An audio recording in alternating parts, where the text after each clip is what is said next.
जनक सुता जग जननी जानकी अतिशय प्रिय करुणानिधानकी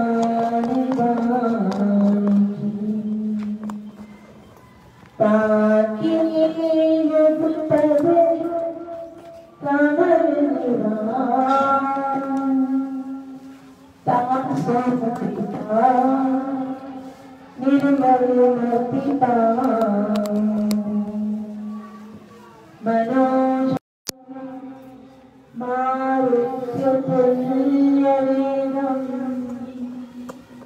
जितेन्द्रियं बुद्धिमतां वरिष्ठं वातात्मजं वानरयुधमुख्यं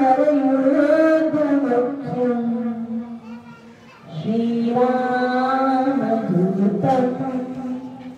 शरणं प्रपद्ये बुद्धिहीन तनु जानकी सुमिरो पवन कुमार बल बुद्धि विद्या देव मोहि हर कलेश विकार श्री गुरु चरण सरोज रज निज मन मुकुर सुधार वरदान रघुवर विमल जसो जो नायक फल सियावर रामचंद्र राधावै कृष्ण की जय। सर्वविघ्न विनाशक नरसिंहदेव की जय। उमापति महादेव की जय। प्रभुपाद की जय। गौर प्रेमानंद। परम सौभाग्य कि हम सब यहाँ पर भगवान के अत्यंत ही मनोहर और मर्यादा पुरुषोत्तम श्री राम की अत्यंत ही सुंदर कथाओं को श्रवण करने के लिए एकत्रित हुए हैं। और हमने देखा कि महर्षि विश्वामित्र जब उनके यज्ञ की रक्षा श्री राम ने कर ली, तो अब क्योंकि जनकपुरी जाना आवश्यक है, तो जनकपुरी से जैसे ही न्योता आया है तो पूछ रहे हैं कि आपकी क्या इच्छा है रघुवर, आप पुनः अयोध्या जाना चाहते हैं या यदि आप चाहें तो मेरे साथ जनकपुरी में चल के जनक महाराज के यज्ञ को भी पूर्ण कर दीजिए। अब श्री राम ने कहा गुरुवर जैसी आपकी आज्ञा। मन में तो था कि जाहिर है आप जाना ही है क्योंकि सीता से मिलन तो वही होने वाला था, तो लेकिन स्वयं से कोई कैसे कहे, तो बोला जैसे आपकी इच्छा। तो विश्वामित्र के साथ श्री राम और लक्ष्मण जी जनकपुरी में जाते हैं। जनक महाराज बहुत ही व्यस्त हैं उस समय, स्वयंवर की तैयारियां हो रही हैं, देश विदेश में बहुत सारे राजा महाराजा वहां पर आ रहे हैं। परंतु जैसे ही उन्हें पता चला कि ऋषि विश्वामित्र आए हैं, सारे कार्यों को छोड़कर उनका स्वागत उनका सम्मान सत्कार करने के लिए वो स्वयं आए हैं। यहाँ से जनक महाराज हमें शिक्षा दे रहे हैं कि जीवन में हम चाहे कितने भी व्यस्त क्यों ना हो और चाहे कितनी ही बड़ी पोस्ट पर क्यों हो, लेकिन यदि कोई संत का आगमन होता है, कोई भक्त जीवन में आता है, तो विनम्रता के साथ उनका स्वागत करने के लिए, सत्कार करने के लिए अवश्य जाना चाहिए। क्योंकि भगवान हम पे कितना प्रसन्न है यह हमें कैसे पता चलता है, जब हमारे जीवन में संत का प्रवेश होता है। हरे कृष्ण कृष्ण कृष्ण हरे हरे, हरे राम राम राम हरे। जब हमारे जीवन में संत आते हैं, इसका मतलब है आप भगवान हम पे कृपा प्रदान करना चाहते हैं। आज विश्वामित्र का स्वागत करने के लिए जनक महाराज जब आते हैं, बहुत ही सुंदर रीति से विश्वामित्र को सम्मान करते हैं, आदर करते हैं। और जैसे ही राम पर दृष्टि पड़ती है जनक महाराज की, तो मोहित हो जाते हैं। इतनी सुंदर छवि है जिसको देखकर जनक महाराज का हृदय द्रवित हो जाता है और कहने लगते हैं, सहज विराग रूप मन मोरा, पकित होत जिमे चंद्र चकोरा। विश्वामित्र को जनक महाराज कहते हैं कि मेरा मन जो है वो सहज ही वैरागी है। हे विश्वामित्र, मैं जनक हूँ और संसार मुझे विदेह के नाम से जानता है। विदेह का मतलब क्या है? जो देह से ऊपर उठ गया हो, जिसको देह और देह से रिलेटेड किसी वस्तु में कोई आसक्ति नहीं है। आत्मा के स्तर पर शरीर की भावना से, दुर्भावना से एकदम मुक्त हूँ। मैं बहुत दूर हो चुका हूँ इन भौतिक वस्तुओं से, परंतु आज मुझे समझ में नहीं आ रहा है कि मेरा मन इतना अधीर क्यों हो रहा है। आपके साथ आए हुए इन दो बालकों को देखकर मेरा मन रूपी चकोर इस चंद्रमा पर मोहित हो रहा है।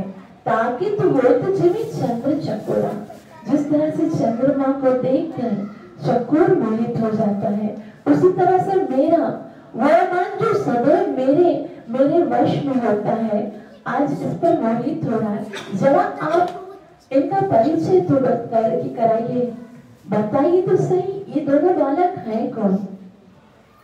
विश्वामित्र ने इतना सुनकर श्री राम और लक्ष्मण जी का परिचय कराया और कहा कि ये अयोध्या के राजकुमार महाराज दशरथ के ये प्रथम पुत्र हैं, जिनका नाम है श्री राम, और ये सुमित्रा नंदन लखन लाल है।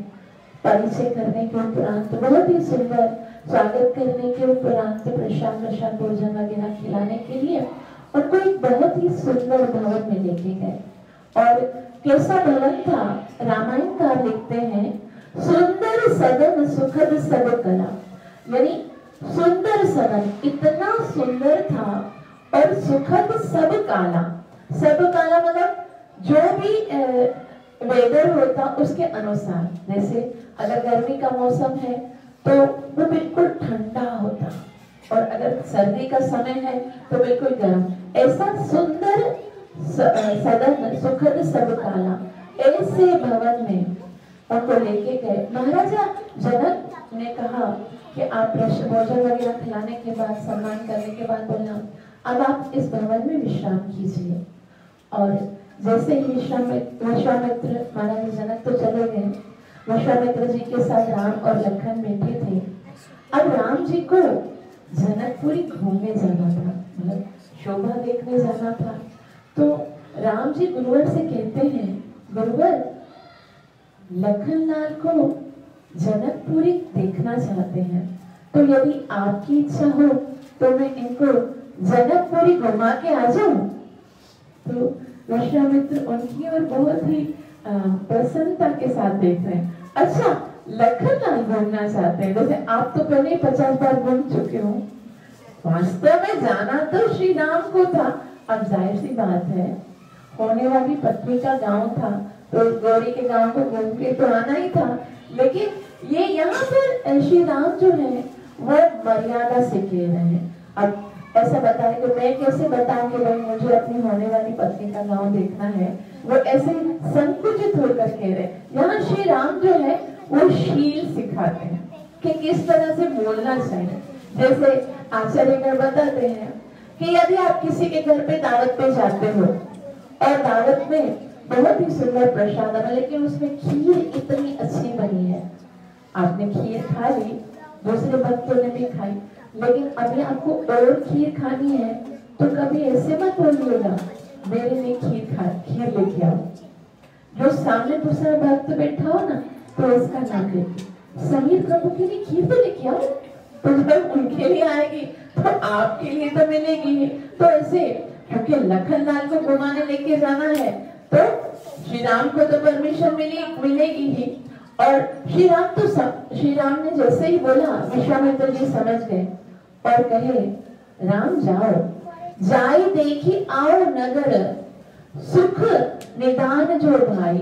यानी अब क्या, जैसे ही आज्ञा मिली है वो जाते हैं और वो कहते हैं, विश्वामित्र कहते हैं आप तो अवश्य जाओ, क्योंकि करहु सफल सबके नयन, सुंदर बदन दिखाई। ये जो जनकपुर के जितने भी वासी हैं, राम आपके दर्शन के लिए ये ना जाने कितने वर्षों से प्रतीक्षा कर रहे हैं। आप अपना दर्शन देकर जनकपुरी के समस्त लोगों को, जो कि कई वर्षों से आपके रूप के दर्शन करने के लिए यहाँ पर तपस्या कर रहे हैं, जिस रूप को वो देखना चाहते हैं, इसी रूप के दर्शन दिखाकर जनकपुर के सारे वासियों के नेत्रों को तृप्त करने के लिए जाओ। और जैसे ही आज्ञा मिलती है तो श्री राम और लक्ष्मण जनकपुरी के जो रास्ते हैं उनसे गुजर रहे हैं, और जिस जिस रास्ते से जा रहे हैं सब बस उन्हीं दो भाइयों को देख रहे हैं। इतना सुंदर स्वरूप है श्री राम का। और लक्ष्मण और राम जब आ रहे हैं तो ऐसा लग रहा है सूर्य चमक रहा है। और ऐसा बताते हैं, रामायणकार कहते हैं जितने भी जनकपुर के वासी थे वो कैसे उनको देख रहे हैं। जन्म रंग जिमी पारस पावा, अंधही लोचन लाभ सुधावा। जन्म रंग, जैसे कोई जन्म से कोई भिखारी हो, रंग हो, फकीर हो, और अचानक से उसके हाथ में पारस मणि लग जाए तो उसको कैसे देखेगा, है ना, कितना आकर्षित होगा। और अंधही लोचन, जन्म से कोई अंधा हो, अचानक से उसे नेत्र मिल जाए तो कितना आनंद होगा। उसी तरह से आनंदित होकर वो राम और लक्ष्मण की ओर देख रहे थे। तो जैसे ही ऐसा बताते हैं, बहुत सुंदर आचार्यगण बताते हैं कि राम क्योंकि बहुत सीधे हैं, इसलिए जैसे ही उन्होंने विश्वामित्र जी से आज्ञा मांगी तो राम को तो आज्ञा मिल गई। लेकिन ऐसी ही एक अनुमति भगवान श्री कृष्ण ने मांगी थी नंद बाबा से। कब मांगी थी? जब वो मथुरा गए थे। मथुरा गए तो पहली बार जब मथुरा में गए तो नंद बाबा से कहने लगे, बाबा मैं मथुरा नगरी के दर्शन करके आऊं। बाबा जैसे ही वो पूछते हैं, नंद बाबा ने फौरन से मना कर दिया, बोला नहीं, आपको जरूरत नहीं जाने की। तो राम तो क्योंकि बहुत सीधे हैं और उन्हें मिलनी चाहिए, वो उनको तो पता था, क्योंकि विश्वामित्र जी को पता था कि उनका चरित्र कितना सीधा है, और उनको कॉन्फिडेंस था कि जब ये जाएंगे तो कोई गड़बड़ करके नहीं आएंगे। लेकिन नंद बाबा जी को भी बिल्कुल कॉन्फिडेंस था कि ये कृष्ण जाएगा तो कोई ना कोई गड़बड़ करके ही आएगा, इसीलिए फौरन से मना कर दिया कि नहीं, आपको जाने की आवश्यकता नहीं। क्योंकि आप देखो ये दोनों एक ही भगवान है, लेकिन इन दोनों का चरित्र देखिए एकदम अलग। एक पूर्ण मर्यादा में रहकर कार्य करते हैं और दूसरे पूर्ण लीला में रहकर कार्य करते हैं। इसलिए किसी ने पूछा राम और कृष्ण में क्या अंतर है, तो भारत के संतों ने बहुत ही सुंदर उत्तर देते हुए कहा, राम कृष्ण एक है, अंतर नाही निमेष, उनके नयन गंभीर है, इनकी चतुर विशेष। राम कृष्ण तो एक है, अंतर नहीं निमेष, उनमें कोई अंतर नहीं है, वो सेम ही है, बस फर्क इतना ही है, उनके नयन गंभीर है। श्री राम के नयन एकदम गंभीर है, सीधे साधे, बिल्कुल उज्जवल चरित्र है, और इनके चपल विशेष। और राम तो सीधे हैं, खड़े भी होंगे एकदम सीधे सीधे खड़े होंगे, और ये कृष्ण टोटल टेढ़ा होगा, खड़े होगा तो भी टेढ़ा, बोलेगा भी तो भी टेढ़ा, चलेगा ना तो भी तेरा, देखना होगा ना, अभी देखो सीधा से इधर देखना होगा ना तो इधर नहीं देखेगा, पहले इधर देखेगा फिर इधर से जाके इधर देखेगा, मतलब उसको आता ही नहीं है सीधा कोई भी कार्य। अब देखो जब गैया चराने के लिए कन्हैया जाते थे ना, तो गैया चराने सीधा सीधा वन में चले जाना चाहिए ना, सीधा सीधा वन में कभी नहीं जाते थे। बछड़े बेचारे इतने सीधे होते थे कि सीधे सीधे चलते थे। फिर कृष्ण क्या करते थे, लकुटी हाथ में ऐसे ऐसे, ये बछड़ा ना बहुत लकड़ी से ना उसको छेड़ते थे बछड़े को, ताकि वो गलत दिशा में, जहाँ पर गोपियों के घर वगैरह होते थे ना उधर, ये बछड़ा बहुत मस्ती होगा, बहुत बदमाश हो गया, ऐसे उसको ना मार मार के उस तरफ लेके जाते थे जहाँ पर गोपियों का घर था, और फिर जाके उस गोपी को छेड़ किया। बोले ये बछड़े को नाम इसलिए होता था कि बछड़े को निकालने के लिए आए, लेकिन ऐसे करके सबको तंग करके, जैसे मतलब सीधा चलना तो उसने सीखा ही नहीं है। और इसीलिए राम को जैसे ही अनुमति मांगी तो विश्वामित्र जी ने ले ली, लेकिन जैसे ही कृष्ण ने नंद बाबा से अनुमति मांगी, नंद बाबा ने क्या बोला, नहीं आपको नहीं, कोई जरूरत नहीं है। तभी कृष्ण ने कहा बाबा जाने दो ना, मेरे सारे मित्र भी आए हैं, उनको भी बहुत इच्छा है। तभी बोला नहीं, मैं तुम्हें जाने ही नहीं दूंगा, जरूरत नहीं है तुमको जाने की, जाओगे तो जरूर कोई गड़बड़ करके आओगे। तभी बोला नहीं नहीं पक्का मैं कोई गड़बड़ नहीं करूंगा। तो नंद बाबा ने कहा अच्छा ठीक है जाने दे रहा हूँ, मगर एक शर्त है। बोला क्या? देखो तुम्हें सीधा सीधा चलना होगा। तो कृष्ण बोले ठीक है बाबा सीधा सीधा चलूंगा, लेकिन रास्ते में यदि दीवार आ गई तो चेंज करना पड़ेगा। तभी नंद बाबा कहते तुम नहीं सुधरोगे, लेकिन तुम्हें जाने की परमिशन तो दे रहा हूँ, लेकिन एक शर्त है। बोला कौन सी शर्त है? बोला किसी भी दुकान से कोई भी वस्तु नहीं खरीदोगे। तभी कृष्ण ने कहा जी बाबा किसी दुकान से कोई वस्तु नहीं खरीद करूंगा, लेकिन चोरी करने की तो परमिशन है ना। वो तो बेचारा वैसे बोला मैं तो कभी लेता ही नहीं हूँ, मेरा तो काम है मैं चोरी करके। नंद बाबा बोले तुम नहीं सुधरोगे। फिर बोला बाबा प्लीज जाने दो। तभी बोला ठीक है जाने देता हूँ, लेकिन एक शर्त है, तो मैंने किसी के साथ झगड़ा नहीं करना। हरे कृष्ण कृष्ण कृष्ण हरे हरे, हरे राम राम राम। तभी कृष्ण ने कहा नहीं बाबा मैं तो किसी के साथ झगड़ा करता ही नहीं हूँ, लेकिन अगर सामने वाले ने निमंत्रण दिया तो फिर क्या करूं, तो झगड़ा करना पड़ेगा ना। तो सत्य तो ये है कि कृष्ण जो है वो ऐसे ही करता है। तो जैसे ही इतना सब बोलते थे, इतना मुश्किल से उनको परमिशन मिलती थी, लेकिन श्री राम को तो आसानी से ही परमिशन मिल गई। और जनकपुर की शोभा देखने के लिए जैसे ही राम और लक्ष्मण गए हैं, तो सारे जनकपुर वासी जो है ना वो अलग अलग भाव से उनको देख रहे हैं। जैसे जब कृष्ण आते हैं रंगमंच में, तब कृष्ण को भी अलग अलग भाव से, किसी का माता पिता जैसा भाव है तो उस तरह से देखते हैं, किसी का शत्रु जैसा भाव है तो उनको शत्रु जैसे दिख रहे हैं, किसी का प्रेमी जैसा भाव है। अचानक से सीता जी की कुछ सखियां वहां से गुजर रही थी, और जैसे ही उन्होंने श्री राम को देखा तो वो देखती रह गई, और फिर दौड़ दौड़ के गई सीता जी को बताने लगी, सीता सीता पता है हमने किसको देखा? बोला नहीं भाभी हो गई क्या, किसको देखा बता? तो बोला कि करोड़ों करोड़ दानवों को भी मोचित करने वाली सुंदरता, इतने सुंदर पुरुष को हम देखकर आए हैं ना, इतने सुंदर पुरुष है।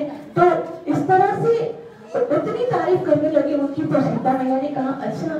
तो फिर दूसरी ओर जैसे ही सब लोगों को, जितने भी नगर वासी हैं, उनको पता चला कि श्री राम वगैरह आए, श्री राम और लक्ष्मण आए हैं, तो सब उनको देखने के लिए आ रहे थे। इसे देखते देखते बहुत समय लग गया, बहुत देर हो गई। देखा संध्या का समय हो गया है, और श्री राम ने जब देखा संध्या का समय तो उनको डर लगने लगा कि हमें इतनी देर हो गई है, गुरु महाराज से आज्ञा तो लेकर आए हैं, लेकिन उनकी संध्या का समय है तो उनको सेवा के लिए भी हमारी आवश्यकता होगी, वो कब से अकेले हैं। तो वो भयभीत होते जा रहे थे। हालांकि उनको भयभीत होने की कोई आवश्यकता नहीं है, लेकिन यहाँ पर श्री राम जो है वो यहाँ भी हमें शील सिखाते हैं कि यदि कोई गलती नहीं भी हो कभी गुरु महाराज के सामने जाते वक्त हृदय में एक भय होना चाहिए कि कहीं मुझसे कोई गलती हो न गई हो, मुझे गुरु महाराज डांटे नहीं। तो यहाँ पर भगवान हमें ये समझा रहे हैं कि अगर गुरु, यहाँ पर देखो हम देखते हैं लोग क्या करते हैं, गुरुओं के साथ कितना फ्रैंक होते हैं, जिससे वो जिगरी यार है, दोस्त है हमारा। लेकिन गुरु की एक मर्यादा होती है और शिष्य को सदैव गुरु का आदर सम्मान ऐसे रखना चाहिए कि हमको ऐसा लगना चाहिए कि वो गुरु उनका आदर है। तो जो उसके बाद जैसे वो आते हैं तो पूछते हैं विश्वामित्र जी कैसी रही नगर की शोभा देख के आए? बोला हाँ गुरु महाराज। तो सबने मिलकर प्रसाद वसाद खाया। और एक छोटी सी घटना है कि भोजन के बाद जैसे ही गुरुवर जो है वो विश्राम करने के लिए बैठते हैं तो यहाँ पर राम जी बहुत ही सुंदर संस्कार सिखाते हैं। गुरु जैसे ही आते हैं विश्राम करने के लिए तो राम और लक्ष्मण उनके चरण दबाना शुरू कर देते। और ये संस्कार उन्होंने कहाँ से सीखा? जब वो गुरुकुल में गए थे। गुरुकुल से जब होकर आए थे ना, अभी तो आए थे सोरन से विश्वामित्र लेकर आए, लेकिन आए थे तो सुबह सवेरे उठे। और रामायणकार लिखते हैं प्रातः काल उठ के रघुनाथा माता पिता गुरु नावही नाथा। कि रघुवर श्री राम हमें सिखाते हैं कि सुबह उठकर क्या करना चाहिए। एक तो सबसे पहली बात कि क्या करना चाहिए, प्रातः काल। भगवान बताते हैं कि सूरज उदय होने से पहले उठना चाहिए, क्योंकि ऐसा बताया जाता है सूर्य उदय होने के बाद जो उठता है वो मनुष्य नहीं है, वो राक्षस है। इसलिए सूर्य उदय होने से प्रातः काल उठ के रघुनाथ, और उठ के क्या करना चाहिए, माता पिता गुरु नाम ही माता, गुरु माता पिता और गुरु को प्रणाम करना चाहिए। और आज इस कलयुग में क्या हो रहा है, क्योंकि कोई गुरुकुल नहीं है, कोई शिक्षा नहीं है, कहीं से शिक्षा प्राप्त नहीं होती। रात को बच्चे क्या करते हैं, रात गुजरती है व्हाट्सएप को देखते देखते, और सुबह होती है सूरज ढलने के बाद। सूरज तो उग जाता है, कब निकलने वाला होता है। तो ऐसा बताया जाता है कि यदि हम अपने जीवन में प्रगति करना चाहते हैं तो शास्त्र के इन नियमों का पालन करना चाहिए। चाहे माता पिता कैसे भी हो, हमें उनका सम्मान करना चाहिए। यदि हमारी गलती नहीं भी हो तो भी उनकी जो भी उनकी आज्ञा है उनका पालन करना चाहिए। चलेंगे आज अगर हम अपने संतान को बोलें कि भाई ऊपर 5-6 फ्लोर से नीचे जाकर कोई कार्य करके हम लोग अभी नीचे ना होगा, मतलब वो वहां चले गए और नीचे से कार्य करने के लिए भी। तो यहाँ पर बताया जाता है कि राम और लक्ष्मण जब देखा कि गुरु महाराज जो है वो विश्राम कर रहे हैं तो दोनों चरण दबाने लगे गुरु महाराज के। हालांकि गुरु महाराज ने बहुत मना किया कि नहीं नहीं आप मत करो, लेकिन वो दोनों प्रेम से चरण दबाने लगे। बहुत देर हो गई थी तो फिर गुरु महाराज ने अपनी शपथ देकर बोला कि बस अब तुम दोनों जाके सो जाओ। तो राम और लक्ष्मण अब दूसरी जगह पे जाते हैं सोने के लिए। और जैसे ही श्री राम लेटते हैं तो अब लक्ष्मण जी उनके चरण दबा रहे हैं। राम ने मना किया लेकिन लक्ष्मण फिर भी उनके चरण दबा रहे थे। और बहुत देर जब हो गई तब श्री राम ने लक्ष्मण को कहा, लक्ष्मण तुम्हें मेरी शपथ है, अब तुम जाओ सो जाओ। तो लक्ष्मण जाते हैं सोने। तो सोने का क्रम क्या था, पहले किसको सुलाया, गुरु महाराज को, उसके बाद राम जी को, और उसके बाद लक्ष्मण जी सोए। लेकिन उठने के टाइम पर क्या हुआ, उठने के टाइम पर सबसे पहले लखन जी उठे हैं और लक्ष्मण जी उठकर उसके बाद श्री राम जी उठे हैं और फिर गुरु महाराज। ऐसे नहीं बोलते सुबह उठने के टाइम पर कोई आर्ग्यू नहीं होते, भाई रात को सीमा में मुझे बहुत देर हो गई थी तो मैं तो आराम से उठूंगा कोई आर्ग्यू नहीं।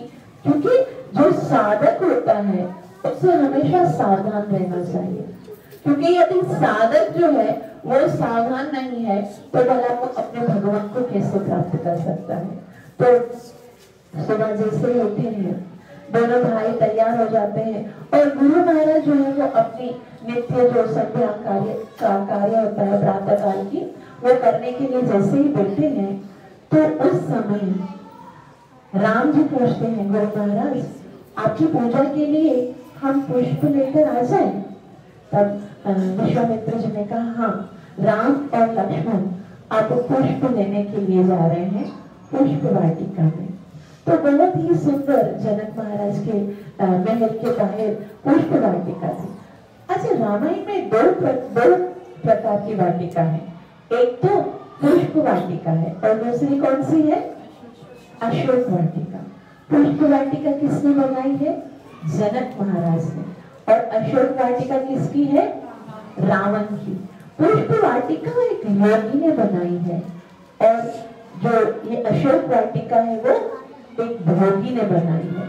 पुष्प वाटिका में राम और सीता का मिलन होता है और अशोक वाटिका में सीता और राम का वियोग होता है। पुष्प वाटिका सुरक्षित रही अंत तक और अशोक वाटिका को हनुमान जी ने जलाकर भस्म कर दिया। तो यहाँ पर बताया जाता है पुष्प वाटिका के द्वार पर जैसे वो आते हैं श्री राम और लक्ष्मण, तो लक्ष्मण जी तो बिंदास है, एकदम अंदर गिर जाते हैं, अंदर चले जाते हैं। राम बोलते हैं लक्ष्मण देखो, पहले हमें जाने से पहले आज्ञा लेनी पड़ेगी। तो लक्ष्मण बोलते हैं हम तो क्षत्रिय हैं, हमको आज्ञा लेने की क्या आवश्यकता है भ्राताश्री। पर श्री राम कहते हैं नहीं लक्ष्मण, जिसकी जो संपत्ति होती है उसका उस पर अधिकार होता है और हर वस्तु का जो मालिक होता है उससे हमें जरूर आज्ञा लेनी चाहिए। तो इसलिए हम पहले आज्ञा लेंगे। तो वहां पर जो बैठे हुए थे कार्य करने वाले, उनसे आज्ञा लेकर राम और लक्ष्मण अंदर जाते। बहुत ही सुंदर पुष्प वाटिका है और वहां पर बहुत ही सुंदर सुंदर पुष्प है। तो राम और लक्ष्मण जो है ये वो पहली मिलन का स्थान है जहाँ पर राम और सीता का मिलन होने वाला है। तो श्री राम और लक्ष्मण जो है चुन चुन कर फूल पूजा के लिए उठा रहे हैं। तो अचानक से उनको सीता मैया की एक सखी ने देख लिया और जैसे ही देखा है तो सीता मैया दूर, वो सीता मैया कहाँ से कहाँ आ रहे हैं, क्योंकि सुनैना माता ने उनको बोला है कि कल बेटी तुम्हारा स्वयंवर है ना, तो जाओ गिरिजा रानी से आशीर्वाद लेकर आओ। तो वो आ ही रहे, वो भी पुष्प वाटिका के रास्ते से गिरिजा पार्वती मैया का मंदिर है तो वहां से आ रहे। एक सखी ने देख लिया राम और लक्ष्मण को, तो दौड़ दौड़ के आके बोलती है सीता सीता, वो वाले जो कल नहीं थे, वो जो राजकुमार बोला था वो यहाँ पर आए, इतने सुंदर है, इतने सुंदर है, कामदेव से भी ज्यादा सुंदर। सीता बोली तुम पागल हो गई हो क्या, पागल हो गई हो, कहाँ है, मुझे तो नहीं दिख रहे हैं। तो सीता जो है वो ऐसे देख रही है, वो इधर से आ रहे हैं, वो इधर से आ रहे हैं। और लक्ष्मण ने जब देखा कि अब भाभी से मिलने वाले, तो श्री राम को थोड़ी फूल लगा दी, बोला थोड़ा धंधा कर सकते थे, उतना श्रृंगार कराया। और वो जो सखी है वो खींच खींच के सीता मैया को लेके आ रही, खींच के कि चलो चलो सीता दिखाती हूँ, चलो चलो दिखाती हूँ। तो ऐसे लेकर जैसे ही आती है तो रामायणकार कहते हैं कि सीता जो है वो भक्त है और राम भगवान है। और ये जो सखी जो कि उनको लेकर आ रही है वो गुरु का कार्य कर रही है। गुरु का कार्य क्या है कि भक्त को भगवान से मिलाना। इसलिए वो क्या कर रही है, वो लेके आती है सीता मैया को और सीता मैया जो है वो देख रही, जैसे देख रही कहाँ है। तो जैसे ही वो आगे आती हैं तो झाड़ी के पीछे एक झाड़ी जैसा बना हुआ है, उसके पीछे राम और लक्ष्मण खड़े हैं। तो जैसे ही वो आगे आते हैं वो सखी जो है उस झाड़ी को नीचे कर देती है और नीचे कर देती है। इस साइड पर सीता मैया है, उस साइड पर राम है, लक्ष्मण जी तो साइड में हो जाते हैं और वो सीता और राम एक दूसरे को देखते हैं। वास्तव में ये जन्म जन्मांतर के साथी हैं, लेकिन साकेत धाम से जब से इस पृथ्वी पर आए हैं इतने वर्षों से वो एक दूसरे के आमने सामने नहीं आए, पहली बार उनका मिलन है, कई वर्षों के बाद मिले हैं। और आचार्यगण कहते हैं देखा है तो बस देखते ही रह गए। पृथ्वी पर तो पहली मुलाकात थी तो दिखाया भी ऐसा ही कि प्रथम बार ही मिले हैं, लेकिन कुछ बोल नहीं पाए, एक दूसरे से कोई बात नहीं कर पाए, कुछ चेष्टा भी नहीं कर पाए, लेकिन बस देख ही जा रहे एक दूसरे को, दृष्टि हट ही नहीं रही है। और इतने समय के बाद लक्ष्मी महारानी अपने नारायण के सामने समक्ष खड़ी है, जो एक क्षण भी उनसे दूर नहीं होती, और इतने समय के बाद जब उनको देखा है तो वो बोला कैसे अपनी सुध-बुध रख सकती हैं। वो सुध-बुध खो के बस देख रही। सारी जो सखियां थी उन्होंने सोचा यदि किसी ने देख लिया, अब लोक मर्यादा है, यदि किसी ने देख लिया सीता आई है पूजा करने के लिए, यहाँ पर देखो राम को टुकर देख रहे हैं, तो सीता को सचेत करने का प्रयास किया, लेकिन सीता तो सचेत ही नहीं हो रही थी। और फिर खींच के उनको लेके जाती, सारी सखियां बोलती है चलो चलो चलो गिरजा पार्वती माता की पूजा में विलंब हो रहा है, चलो चलो, तो सीता को खींच के लेके जाती है। और इस तरह से लक्ष्मण जो है वो श्री राम को लेके जाते हैं, और जैसे ही आगे जाते हैं लक्ष्मण को श्री राम कहते हैं कि लक्ष्मण मुझे मेरे कुल पे पूरा विश्वास है, मुझे रघुकुल पर पूरा विश्वास है, और मुझे मेरे मन पे भी पूरा विश्वास है कि मेरा मन जो है कभी किसी पराई स्त्री पर जा ही नहीं सकता। मुझे समझ में नहीं आ रहा है कि आज उस वाटिका में राजकुमारी को देखकर मेरा मन उसकी ओर आकर्षित कैसे हो गया। और मैं आपको बता रहा हूँ कि यदि मेरा मन उसकी ओर आकर्षित हुआ है तो निश्चित है कि कल वो तुम्हारी भाभी बनेगी। हरे कृष्णा कृष्ण कृष्ण हरे हरे, हरे राम राम राम। तो ऐसा ही एक उदाहरण जो है वो और भी मिलता है कि महाराजा दुष्यंत, एक बार क्या हुआ, महाराजा दुष्यंत वन के रास्ते से जा रहे थे और उन्होंने देवी शकुंतला को देखा। देवी शकुंतला जो कि पानी भर रही थी उस समय, जो ऋषि कर्ण की कन्या थी, उनको पानी भर के जा रही थी। तो दुष्यंत महाराज ने जैसे ही उनको देखा तो उनको कहा देवी मुझे प्यास लगी है, आप पानी पिलाएंगे। जैसे ही शकुंतला ने उनको पानी पिलाया तो उनको देखकर वो मोहित हो गए, और उसी समय राजा थे, उसी समय प्रपोजल कर दिया कि मैं आपसे विवाह करना चाहता हूँ, आप किसकी कन्या हो, आपके माता पिता कौन है। तभी देवी शकुंतला ने कहा कि मैं ऋषि कर्ण की कन्या हूँ। तभी दुष्यंत जी कहने लगे, महाराजा दुष्यंत ने कहा हो ही नहीं सकता, हो ही नहीं सकता कि तुम किसी ब्राह्मण की कन्या हो, मैं क्षत्रिय हूँ और मेरा मन किसी क्षत्रिय कन्या के अतिरिक्त किसी और की ओर जा ही नहीं सकता। मैं तुम्हें दावे के साथ कहता हूँ कि तो जरूर क्षत्रिय कन्या, मतलब मैं कर्ण ऋषि के आश्रम में रहती हूँ, मैं उनकी पुत्री हूँ, आप मुझे कैसे कह सकते हो। बोला जा पूछ के आओ अपने पिताजी से। तभी शकुंतला जाती है और ऋषिवर से पूछती है, पिताजी सच सच बताइए कि मैं किसकी पुत्री हूँ।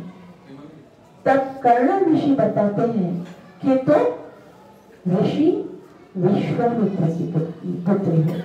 वास्तव में जो ये विश्वामित्र जी हैं जो अभी लेके आए हैं गोवर, वो विश्वामित्र पहले से जैसे मैंने उनकी जन्म की कथा बताई थी कि वो जन्म से क्या है, क्षत्रिय है। तो उनका जब उन्होंने देखा था वशिष्ठ मुनि का प्रभाव देखा था कि वो ब्राह्मण है और ब्राह्मण के अंदर इतना ज्यादा तेज होता है, तो वो क्षत्रिय होते हुए भी वो बहुत तपस्या की, उन्होंने इतनी तपस्या की, उन्होंने सोचा मुझे ब्रह्म तेज प्राप्त करना है, बहुत तपस्या की।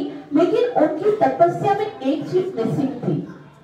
वो क्या थी कि वो तपस्या से तो कर रहे थे लेकिन प्रेम और भक्ति से नहीं कर रहे थे। तो क्या हुआ, वो एक बार तपस्या कर रहे थे, बहुत ज्यादा तपस्या कर रहे थे और देवराज इंद्र ने उनको देख लिया। देवराज इंद्र ने उनकी तपस्या को भंग करने के लिए मेनका को भेजा। वो तपस्या कर रहे थे कि जैसे ही पायल छनकी, पहले तो उसने अपने आप को बहुत कोशिश की, लेकिन याद रखिए तपस्या जीव को नहीं बचाती है, भक्ति बचाती है। जब तक हृदय के अंदर भक्ति नहीं है ना, तब तक हम काम क्रोध लोभ मोह मात्सर्य से नहीं बच सकते। तो मेनका ने आकर उसकी तपस्या भंग कर दी और वो काम के चक्कर में आकर मेनका से उन्होंने विवाह कर दिया, जिसके रिजल्ट में उनको शकुंतला का जन्म हुआ। उसके बाद उन्होंने सोचा यार मेरी इतने समय की तपस्या थी वो मेनका ने भंग कर दी, मैं वापस से तपस्या करूंगा। और वापस से तपस्या करने लगे, लेकिन अभी भी उनके हृदय में भक्ति नहीं थी। वो फिर से तपस्या करने लगे। इस बार इंद्र ने रंभा को भेजा। अब रंभा जब आई तो उसने पहले से सोच लिया था कि अब मुझे काम वासना के चक्कर में नहीं आना है। तो फिर अब क्या हुआ, रंभा जैसे ही अपना प्रदर्शन करने लगी उस समय उनको क्रोध आ गया। इतना क्रोध आया कि वो क्रोध, याद रखिए, जिस तरह से काम वासना से हमारी तपस्या समाप्त होती है, उसी तरह से क्रोध भी हमारी तपस्या समाप्त कर देता है। हम जो भी भक्ति करते हैं ना, जो भी भक्ति हम कर रहे हैं, काम और क्रोध उसको खत्म करके हमको नरक की रास्ते, भगवान श्री कृष्ण भगवद गीता में कहते हैं कि नरक में जाने के 3 रास्ते हैं। त्रिविधम नरकम तेदम द्वारम आसिता आसिता, काम क्रोध तथा लोभ तस्मात् एतत् श्रेयम तजेत्, के 3 रास्ते हैं जिनके द्वारा जीव नरक में जाता है। कौन से हैं? काम, क्रोध तथा लोभ। काम, क्रोध और लोभ, इनसे हमें हमेशा बचना चाहिए। तो जब उन्होंने देखा कि कभी काम के कारण जो है वो मेरी तपस्या भंग हो जाती है, कभी क्रोध के कारण भंग हो जाती है, तो वो ऋषि वशिष्ठ के पास जाते हैं और कहते हैं आपके अंदर ऐसा कैसा तेज है कि आप जो है वो अपने ब्रह्मचर्य में इतने दृढ़ हो, और मेरा जो है मैं तो बार बार विफल हो जाता है, कारण क्या है? तब वो कहते हैं जब तक तुम प्रेम से राम नाम का गुणगान करके राम की भक्ति नहीं करोगे ना, तब तक कभी भी तपस्या तुम्हें सफल नहीं कर सकती। तो फिर इतना जब उन्होंने उपदेश दिया तो उसके बाद जो विश्वामित्र है वो बहुत ही प्रेम और श्रद्धा के साथ राम नाम का गुणगान करके भक्ति के साथ, विश्वामित्र उनका नाम क्या है? विश्वामित्र, यानी पूरे विश्व का मित्र। फिर उन्होंने इतने सारे यज्ञ किए, राम को लेकर आ गए, और उनके पास अब इतना तेज आ गया कि राम को लेकर वो आए। अभी सारी जो घटना है, जैसे यहाँ पर जो विवाह होने वाला है, उसका श्रेय तो उनको ही मिलने वाला है ना कि वो लेकर आए। और फिर ये स्वयंवर देखेंगे और उसके बाद आमंत्रण भेजेंगे दशरथ महाराज को, उसके बाद ये सारा विवाह वगैरह ये सब देखेंगे। तो यहाँ पर बताया जा रहा है कि जैसे ही श्री राम ने कहा कि मेरा मन बहुत विचलित हुआ सीता मैया को देखकर, तो निश्चित ही वो आपकी भाभी बनने वाली है। तो अब सीता मैया का परिचय देते हुए रामायणकार कहते हैं कि ये सीता कौन है? वास्तव में सीता कोई संसारिक जैसे साधारण स्त्रियां होती है ना, वैसे नहीं है, बल्कि अगर कहा जाए वो तो राम जो है ना, उनको अगर संसार में जन्म लेना पड़ा तो उनकी माँ कौन बनी? कौशल्या मैया। कृष्ण को जन्म देने वाली मैया कौन है? देवकी। मतलब किसी के अंदर तो ये योग्यता थी कि वो माता बन गई, लेकिन सीता को जन्म देने वाली माता पैदा नहीं थी। इतनी पवित्र सीता मैया, उनके अंदर ऐसे गुण थे कि ऐसा किसी के अंदर गुण नहीं था कि वो उनकी माता बन सके या वो किसी के गर्भ से उत्पन्न हो सके। इसीलिए सीता जो है वो किसी माता के गर्भ से नहीं, बल्कि वो पृथ्वी से जन्म लेती है, पृथ्वी से प्रकट होती है, वो धरती की कन्या है। और ऐसा कहा जाता है कि संसार में यदि कोई सबसे ज्यादा सहनशील है ना, तो वो पृथ्वी है। पृथ्वी से बढ़कर सहनशील कोई नहीं, क्योंकि उसके ऊपर हम कितने समय से चलते हैं, इतने बड़े बड़े बिल्डोजर, इतने बड़े बड़े पहाड़ है उसके ऊपर, लेकिन धरती मैया कभी भी किसी से कंप्लेन नहीं करती। चाहे वो चोर हो, चाहे वो डाकू हो, चाहे जो भी हो, धरती पर सदैव रहते हैं। तो जितना गुण धरती के अंदर सहनशीलता का है, उतना ही गुण सीता मैया के अंदर। सीता जो है वो सहनशीलता की साक्षात मूर्ति है। तो माता सीता जो है, उनसे हमें ये सहनशीलता का गुण लेना चाहिए, उनसे सीखना चाहिए। एक संत कहते हैं श्री राम को, बहुत ही सुंदर है, कि हे राम, आप तो दया के निधान हैं, आप तो कृपा के निधान हैं, आप तो साक्षात भगवान हैं, फिर भी आप हमारी सीता की बराबरी नहीं कर सकते। हे प्रभु, आपको क्या लगता है रावण को आपने मारा है? आपको लगता है कि आपने तो बहुत परिश्रम किया है, वानरों को एकत्रित किया, समुद्र के ऊपर सेतु बनाया, क्या नहीं किया आपने? और रावण को मारने का खाली श्रेय लिया है आपने। लेकिन रावण को आपने नहीं मारा, बल्कि रावण को तो हमारी सीता ने मारा। आपने तो खाली यश ले लिया, क्योंकि रावण तो उसी समय मर गया था जिस समय उन्होंने पहली बार सीता को स्पर्श किया था। बाकी मरे हुए को मारकर आपने यश ले लिया, आपने रावण को नहीं मारा है। तो ऐसे बताते हैं कि जो अंत समय में, ऐसे अंत में बताते हैं जो आचार्यगण हैं कि उनको किसी भी दोष के बिना, उनकी कोई गलती नहीं थी, उनका कोई दोष नहीं था, वो गर्भवती थी और वो समय जिस समय पत्नी को सबसे ज्यादा आवश्यकता होती है पति की, उस समय उनको वनवास में भेज दिया और उन्होंने पूछा तक नहीं कि मेरी गलती क्या है। कोई गलती नहीं थी, कोई दोष भी नहीं था और ना ही उन्होंने अपने दोष का पूछा। और एक पल के लिए भी सीता ने राम को दोषी नहीं समझा कि राम दोषी है। एक बार भी उन्होंने नहीं सोचा कि मेरे साथ इतना बड़ा अधर्म क्यों हो रहा है, बल्कि सीता ने यही सोचा कि मेरे पति जो है वो इस समय बहुत बड़े धर्म संकट में है। अगर इस धर्म संकट में मैं पत्नी होकर उनका साथ नहीं दे दूंगी, उनको यदि समझूंगी नहीं, तो फिर मेरा पत्नी होने का क्या लाभ है। तो ऐसा बताया जाता है कि सीता के अंदर इतने सारे गुण हैं। वैसे तो ये सारी योजना जो है वो भगवान ने बनाई थी कि किस तरह से उनको जंगल में जाकर ऋषियों मुनियों के यहाँ पर लव कुश का जन्म लेना था।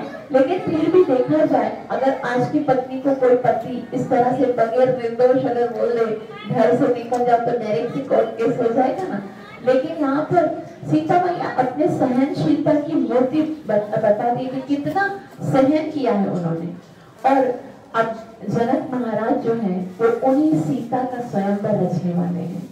सीता इतनी सुंदर थी कि त्रिलोक में उनकी सुंदरता की कोई बराबरी नहीं कर सकता था। इसलिए जब उन्होंने स्वयंवर रचा था तो सारे जितने भी देशों के बड़े बड़े देश थे, जितने भी राजकुमार थे, यहाँ तक कि गंधर्व और देवता भी मनुष्य का रूप धारण करके वहाँ स्वयंवर सभा में भाग लेने के लिए आए थे। और ऐसा कहा जाता है, अगर दशरथ महाराज ने एक शर्त रखी थी। एक धनुष था जो शिव जी का धनुष था और शिव जी ने जब त्रिपुरासुर को मारा था, त्रिपुरासुर को मारने के लिए उस धनुष से उन्होंने मारा था। इस संसार में 3 धनुष जो है वो बहुत ज्यादा विख्यात है। एक तो अर्जुन का गांडीव, दूसरा भगवान नारायण का सारंग और तीसरा शिव जी का पिनाक जो धनुष है, ये बहुत ज्यादा फेमस है। तो इस पिनाक धनुष से शिव जी ने त्रिपुरासुर को जब मारा तो एक बार परशुराम जी ने शिव जी की बहुत तपस्या की। तो परशुराम जी की तपस्या से प्रसन्न होकर ये धनुष भगवान श्री राम ने, शिव जी ने परशुराम जी को दे दिया। और फिर परशुराम जी के पास जब जनक महाराज आए और जनक महाराज ने जब परशुराम की बहुत सेवा की तो परशुराम जी ने कहा कि मैं ये शिव जी का धनुष आपको गिफ्ट में देता हूँ। तो परशुराम ने ये धनुष किसको दिया? जनक महाराज को। जनक महाराज ने बोला ठीक है, धनुष तो लेके जा रहा हूँ घर पे। लेकिन जैसे उठाने की कोशिश की तो वो धनुष इतना भारी था कि धनुष जनक महाराज से उठा नहीं। फिर कुछ सिपाहियों को बोला कि उसको उठाओ। इतने सारे सिपाही मिलकर भी उसे नहीं उठा सके। ऐसा कहा जाता है 10,000 सिपाहियों ने मिलकर उसको उठाया और वो भी बड़ी मुश्किल से। और फिर वो बड़ी मुश्किल से उसको जनकपुरी लेकर आए। जनकपुरी में लेकर तो आए जो पूजा ग्रह है, क्योंकि शिव जी का धनुष था तो इतना महान था तो पूजा ग्रह में रखा। और क्योंकि वो इतना भारी था किसी से उठता नहीं था ना, तो दास से सफाई तो करते थे लेकिन कभी भी उस धनुष के नीचे से सफाई नहीं करी। एक बार सीता मैया खेल रही थी और देखा धनुष जो है उसके नीचे कितनी मट्टी लगी हुई है।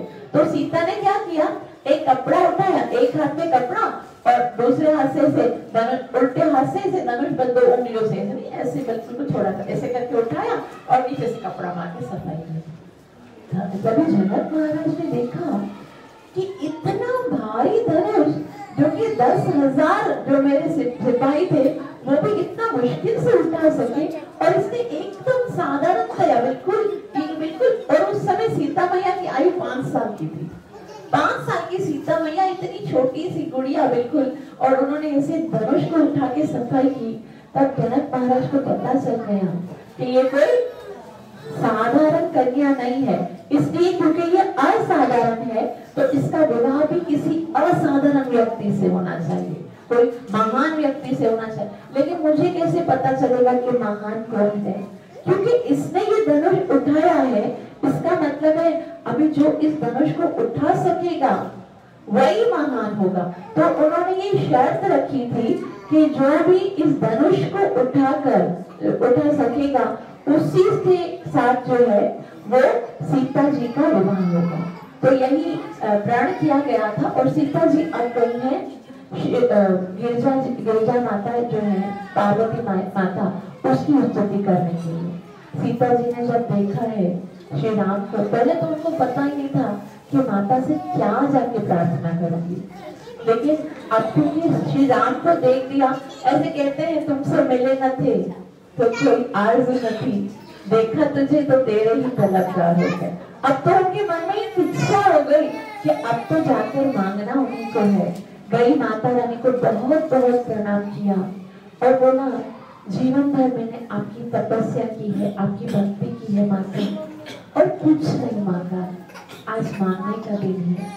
ये जो राजकुमार जिसको मैंने देखा है, मेरे मन में उसकी छवि बस गई है। हे गिरिजा, हे किशोरी, कृपा करके इसी को मुझे पति रूप में प्रदान कीजिए। तो यहाँ पर सीता मैया हमें दिखाती है कि देवताओं के पास यदि जाएं तो क्या इच्छा लेकर आए। मन में केवल यही इच्छा कि हमें भगवान की प्राप्ति करनी है, हम भगवान को प्राप्त करना चाहते हैं। कुछ भक्त लोग होते हैं वो देवी देवताओं की इतनी निंदा करते हैं कि देवी देवताओं की पूजा नहीं करनी चाहिए, भक्ति नहीं करनी चाहिए, प्रणाम नहीं करना चाहिए। लेकिन सीता में वहां पर ना केवल उन्होंने पार्वती जी को प्रणाम किया, बल्कि गणपति जी को भी प्रणाम करती है कि आप तो सारे विघ्नों को हरने वाले हो ना, आप कृपा करो, हमारे बीच में जितने भी विघ्न हैं वो दूर कर दीजिए और मुझे आशीर्वाद दीजिए कि मैं उन्हीं को पति रूप में प्राप्त करूं। और ऐसा बताते हैं, रामायणकार लिखते हैं कि जैसे ही सीता मैया ने प्रार्थना की है, उसी समय पार्वती जो कि मूर्ति की सूरत में है, वो सीता मैया को आशीर्वाद देती है, बोल उठती है, वो बोलती है, हे सीते तथास्तु, जिसको तुमने अपने मन से अपना पति माना है, कल तुम्हारा विवाह उसी के साथ होगा। तो पार्वती मैया का आशीर्वाद देकर सीता मैया बहुत प्रसन्न होती है और फिर अब स्वयंवर की ओर जाती है। पार्वती ने क्या बोला कि जिसको तुम्हारे मन ने पति स्वीकार किया है, कल उसी के साथ किया हो और समय बोलता कल विवाह करना। मैं तो चाहती हूँ विवाह करा, बेचारे नरसिंह देव भगवान भी सोच रहे होंगे, मैं रोजाना तैयार हो जाता हूँ, आज शादी होगी, शादी हो ही नहीं रही। भगवान को कोई जल्दी नहीं है, आप लोग भी आते रहिए, आराम से हो जाएगी नेक्स्ट वीक। हरे कृष्णा कृष्ण कृष्ण हरे हरे, हरे राम राम राम। तो सारे जितने राजकुमार आए हैं सबको जनक महाराज जो है वो आमंत्रित करते हैं, सबका नाम लिया जाता है, ये यहाँ के राजकुमार हैं, वो आते हैं। और जैसे ही वो आते हैं बहुत ज्यादा, क्योंकि सीता मैया इतनी खूबसूरत थी, इतनी सुंदर थी, ये सबकी इच्छा थी कि इनके साथ मेरा विवाह। और वो ऐसे जैसे अपनी शक्ति दिखा के आते हैं और धनुष उठाने की कोशिश करते हैं, उनके पूरे पसीने छूट जाते हैं। धनुष इतना भारी होता है, उठाना तो दूर की बात है, वो तो उसको हिला नहीं सकते। तो ऐसे ऐसे करते करते करते सारे राजकुमार एक एक करके आते हैं। फिर जब एक एक करके आते हैं, कोई नहीं उठा सकता, फिर सारे जो है ना वो आपस में ऐसे करते कि भाई हम क्या करते, पार्टनरशिप में उठाते, दो मिलके उठाएंगे और फिर बाद में ये डिसाइड किया जाएगा, हम आपस में कंपटीशन करेंगे, जो जीतेगा वो विवाह करेगा। तो दो मिलकर आते हैं, फिर दो भी नहीं उठा सकते हैं, फिर 10 मिलके आते हैं। और ऐसा लिखते हैं रामायण का कि एक साथ 10,000 आगे आते हैं। इनको देखकर जनक महाराज बहुत दुखी होते हैं और बहुत ज्यादा दुखी होकर वे कहते हैं कि लगता है कि अब इस संसार से क्षत्रिय सारे खत्म हो गए। परशुराम जी ने अपने परशु से सारे क्षत्रियों का विनाश कर दिया। लगता है ये जो पृथ्वी है वो वीरों से खाली हो गई है। इसीलिए अब मुझे लगता है कि मेरी पुत्री जो है सदैव कुमारी रहेगी। कोई धनुष भी नहीं, इतनी छोटी सी मैंने शर्त रखी है कि कोई धनुष उठा के दिखा दे, कोई धनुष भी नहीं उठा लेता। मुझे लगता है कि धरती पर वीरों ने जन्म लेना ही छोड़ दिया है। इतना सुन के भी श्री राम तो शांत हैं, लेकिन लखनलाल भला कैसे शांत रह सकते हैं। और लखनलाल बहुत ही भड़क जाते क्योंकि अनंत शेष है। तो अनंत शेष फंकारते हुए आते हैं, बोलते बस कीजिए जनक महाराज। तो सब सारी सभा जो है वो हैरान हो जाती है कि अब क्योंकि लक्ष्मण जी आए हैं और फिर उनको कहते हैं कि आप ये मत करिए, यहाँ पर जहाँ पर रघुकुल का एक छोटा बच्चा भी होता है ना, वहां पर भी कोई इतना सब कहने का दुस्साहस नहीं करता। और आपकी सभा में साक्षात ये रघुकुल श्रोमणी श्री राम बैठे हुए और आप उनके सामने ये कहते हैं कि ये पृथ्वी जो है वीरों में खाली हो गई है। ये जो श्री राम है वो यदि खाली मुझे इशारा कर देना, ये धनुष तो क्या ये पूरी पृथ्वी को मैं 7 बार विध्वंस कर सकता हूँ एक क्षण में। तो इतना बताते हैं कि सारे समुद्रों को गिरा सकता हूँ, सारे वृक्षों को गिरा सकता हूँ, ये श्री राम खाली मुझे इशारा कर दे। और श्री राम उनको बोलते हैं लक्ष्मण शांत हो जाओ। तभी लक्ष्मण जी श्री राम को कहते हैं भैया मैं कैसे शांत हो जाऊं, ये सारे वीरों को चुनौती दे रहे हैं, आप शांत हैं, आपको कुछ नहीं हो रहा। तो श्री राम बोलते मुझे भी हो रहा है मगर क्या करूं, गुरु महाराज की आज्ञा नहीं है, गुरु महाराज ने आज्ञा दी नहीं है, तो फिर हम कैसे इस धनुष को उठा सकते हैं। तभी लक्ष्मण बोलते हैं कि नहीं भैया मैं ये अपमान नहीं सह सकता आपका। तो फिर विश्वामित्र जो है उनकी ओर श्री राम देखते हैं, हो गया हरे कृष्णा कृष्णा कृष्णा हरे हरे हरे राम राम राम। श्री राम विश्वामित्र की ओर देखते हैं और विश्वामित्र जो है वो इशारा करते हैं कि हाँ आप अब जाइए और जो जनक महाराज के उदर में इतना संतान है उसको दूर कीजिए।